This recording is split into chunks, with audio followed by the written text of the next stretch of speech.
Morning বন্ধুরা, welcome back to my channel Ruby Sunny vlogs. আসামের ছোট্ট একটি সোনাই শহর থেকে আমি হলাম কি রুবি। আমার চ্যানেলে আরও একবার স্বাগত জানাই।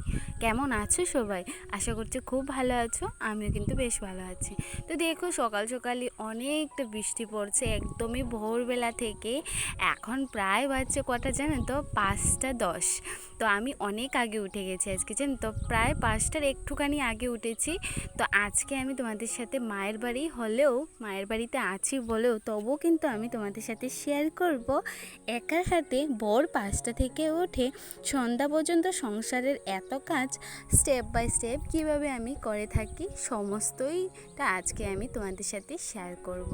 তো দেখো, খুবই ভোরবেলা উঠে পড়েছি আর লেগে পড়েছি একদমই বিছানাটা গোছাতে। তো চলো বিছানাটা গুছিয়ে নিই। তো জানো তো, মায়ের বাড়িতে বিছানাটা অনেকটাই উপর দিকে, তো আমার ঘরে যেহেতু বিছানাটা একটু নিচের দিকে, তাই আর কি এতটা অসুবিধে হয় না বলতে।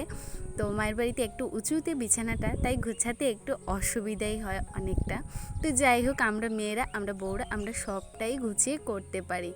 আর ভোরবেলা থেকে উঠে জানো তো অনেকটা কাজ স্টেপ বাই স্টেপ করা যায়, অনেকটা কাজ খুব তাড়াতাড়ি সহজেই খুব সকালবেলা সব কিছু শেষ হয়ে যায়। তো আজকে আমি সম্পূর্ণই সব কিছু নিজে রান্না করব আর সমস্ত আমি রুটিন আমার শেয়ার করব 5টা থেকে সন্ধ্যা পর্যন্ত যা যা করি সেগুলোই।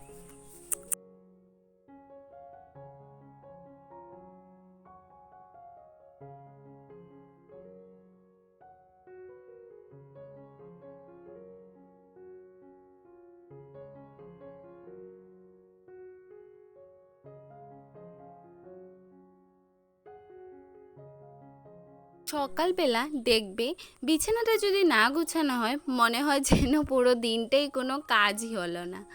আমার সেটা মনে হয়। আর তোমাদের কাদের মনে হয় অবশ্যই জানিও তো। আমার মনে হয় সকালবেলা বিছানাটা না গুছালে যেমন মনে হয় পুরো দিনটাই না, মানে অগোছালো মনে হচ্ছে যেন কোনো কাজই হলো না পুরো দিনে। তো যাই হোক, দেখো বিছানাটা ঝেড়ে ঝুড়ে নিয়েছি। এইবার আমি চলে যাব একদমই বাইরের দিকে। একটু তোমাদের সাথে শেয়ার করব একটা অন্য ধরনের জিনিস। এটা কি বলো তো? তো আমি বলে দিচ্ছি, এটা হলো গিয়ে পুদিনা পাতা। আর কে কে পুদিনা পাতা কী করে খাও? অনেক ভালো লাগে খেতে, আর আমার তো ভীষণই ভালো লাগে। আর চলো এবার রান্নার আয়োজনে যাই। তো রান্নার আয়োজনে চলে এলাম। বেগুন আলু কাটা হয়ে গেছে, ধুয়ে টুয়েও নিয়েছি আমি। এইবার আমি রান্নার মধ্যে চলে যাব। এগুলো মাছ দিয়েই রান্না করব। তো চলো রান্নাটা বসাই।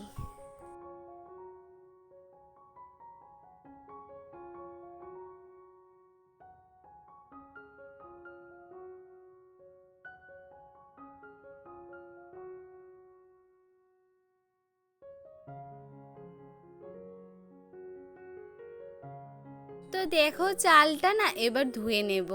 এই যে জল এসেছিল, জলগুলো বললাম না আমি সব জায়গায় ধুয়ে রাখি, মানে দেখে ঢুকে বারবার সেভ করে রাখি। জলগুলো অপচয় করে ফেলে দেবো আমার সম্ভব হয় না, মানে আমার ভালোই লাগে না, এটা আমি পছন্দই করি না।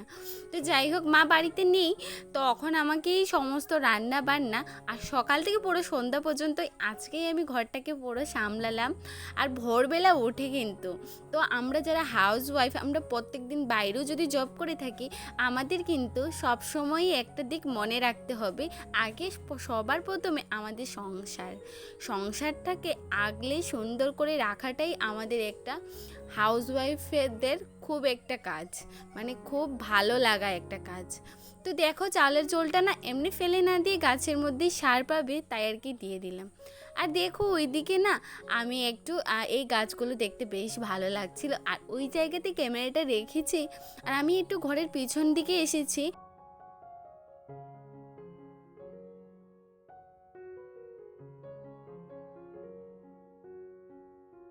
আমরা বউরা সত্যি শুধু যে চোলার মধ্যে বা উনুনের মধ্যেই রান্না করে বসে থাকবো সেটা কিন্তু নয়, চারিদিকটাই আমাদেরকে ফলো রাখতে হয়। তো পিছন দিকে একটা গাছ আমি দেখছিলাম, আর ঘরের পিছন দিকে তো ওইদিকে রান্নাবান্না তো চলছেই। আমি মনে করি রান্নাবান্না চলাকালীন আমি একটু বাইরের দিকে বা ধরো অন্য যদি কোনো কাজ থাকে না, গোছানো অগোছালো, সেগুলোকে গুছিয়ে রাখার প্রত্যেকটা দিন চেষ্টা করি। শুধু আমি রান্নার মধ্যে বসে থাকবো আর বাকি কাজগুলো আমি করব না সেটা কিন্তু নয়। আমি রান্নাবান্না গ্যাসের মধ্যে যদি বসাই তাও একটা সময় আছে, সেই সময়ের মধ্যে আমি ভাবি যে আমার ওদিকে রান্নাটা হোক, পাশে আমি অন্য কাজটাও সেরে নেব। এরকম করলে কি হয় জানো তো, এরকম করলে অনেকটা কাজ তুমি এগিয়ে নিতে পারো আর খুব সহজেই তোমার কাজগুলো খুব সুন্দরভাবে পরিপাটি হয়ে হয় মানে থাকে আর কি। তো দেখো ওইদিকে গাছের মধ্যে মা বলছিল যে আমাকে ফোন করে বলল গাছে কেরেলা আছে আর গড়েও দুটো আছে, সেই সব কিছু মিলেই আর প্রচণ্ড ছোট গাছটা জানো তো, দেখতে বেশ ভালো লাগছিল, ভাবছিলাম তোমাদের সাথেও শেয়ার করি। আগেরবার যখন এসেছিলাম খুব বড় বড় কেলেরা হয়েছিল, এইবার কিন্তু এঁচড় আর কি। তো এইবার কিন্তু আর এতটা হয়নি, কারণ গাছ বাড়িতে মাটি নেই, তোমাদের আগেই বলেছি।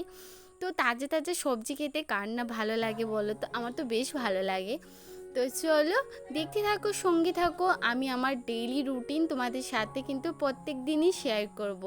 তো কি করে কি স্টেপ বাই স্টেপ কাজ করি আজকের এই পুরো ব্লগের মধ্যে ভোরবেলা 5টা থেকে সন্ধে অবধি পুরো শেয়ার করছি। দেখতে থাকো, সঙ্গে থাকো। আর সন্ধেবেলা জানো তো কিছু না কিছু খেতে খুব ইচ্ছে করছিল, তো ভাবলাম বাড়িতেই চলো চাট বানিয়ে ফেলি। তো দেখো চাট বানানোর জন্য পেঁয়াজ সব কিছু ঘুগনি সব কিছু রেডি হয়ে গেছে। এইবার স্টেপ বাই স্টেপ সব কিছু রেডি করে নেব। রেডি করে কি করব বলো তো, এইবার খাওয়ার দিকে খাওয়া দাওয়াটা করলে না হবে বলো তো। তো দেখো সন্ধেবেলা চলে আসলাম পুরো দিন, আর আমি তোমাদের সাথে রান্না বান্না স্নান টান এগুলো একটু শেয়ার করছিলাম, আর কিন্তু কিছু করিনি। তো চলো এইবার আমরা কি করে চাটের সব আয়োজন করব, একটা আমার মার, একটা আমার ছেলের জন্য। তো চলো সব কিছু শেয়ার করি দেই, তারপর কি করব খাওয়া দাওয়া হবে। তো তোমাদের আমার ব্লগ কেমন লাগছে অবশ্যই কমেন্ট বক্সে কমেন্ট করে জানিও। তোমাদের একটি কমেন্ট একটি লাইক আমাকে খুব উৎসাহ করে ভিডিও তৈরি করতে। আর বিশেষ যদি কিছু ভালো লাগে আমার এই আজকের ভিডিওতে, তোমরা অবশ্যই একটু বেশি করে শেয়ার করে দিও। আর দিদিভাইয়ের পাশে থেকো, সঙ্গে থেকো এরকমই নিত্য নতুন ভিডিও পেতে। তো দেখো দেখতে থাকো।